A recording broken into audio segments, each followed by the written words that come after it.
Hi everyone, how are you doing? Today channel Dan Sreyoun is going to present you about 10 tips for effective use of the board in teaching EFL. As a teacher of EFL, your board is a memory tool for things you want your students to remember. It is also a helpful tool to keep you on track with the lesson. What should your board look like? In what way can you organize it? How can you get the best use of it? In this article, we are going to give you some tips to consider when using the board or while writing on it. 1. Stand right.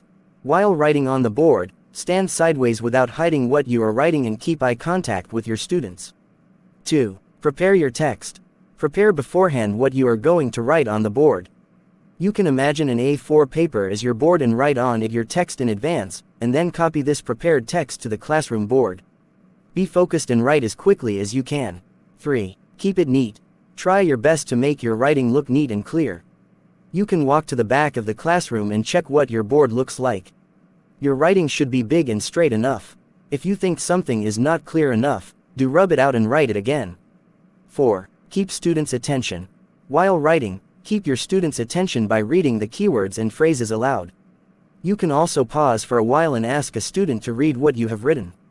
5. Give clear instructions. Tell students exactly what you want them to copy and at which time you want them to finish copying. After you finish, stand back and let them complete the copying. When time is finished, say, "Stop copying. You can continue copying when I finish explaining." 6. Organize your board. Divide the board into 3 sections, the left one for key vocabulary and phrases, the right one for questions or home assignments, and the center for main structures or language focus. Try to leave a space under each section for temporary items that you can rub out as you go along the lesson. 7. Make important features noticeable. Important features are the points which you want your students to distinguish and remember, such as auxiliary verbs, irregular endings, pronouns, contracted forms, etc. You can do so by underlining them, using different colored pens or chalk, circling them, or even making them italic. 8. Use tables for prompting. Build these tables with students, then use them for controlled practice that is aimed at achieving accuracy, such as substitution and transformation drills. 9. Use diagrams, mind or word maps, and timelines. You can use these aids on the board to clarify time, space, and quantity, or to increase the stock of vocabulary. 10. Stick items on the board.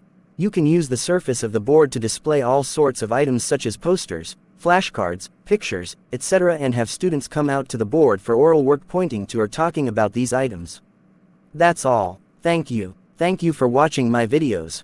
Please subscribe, like and share to channel Dan Sreyoun in order to get more videos. Thank you.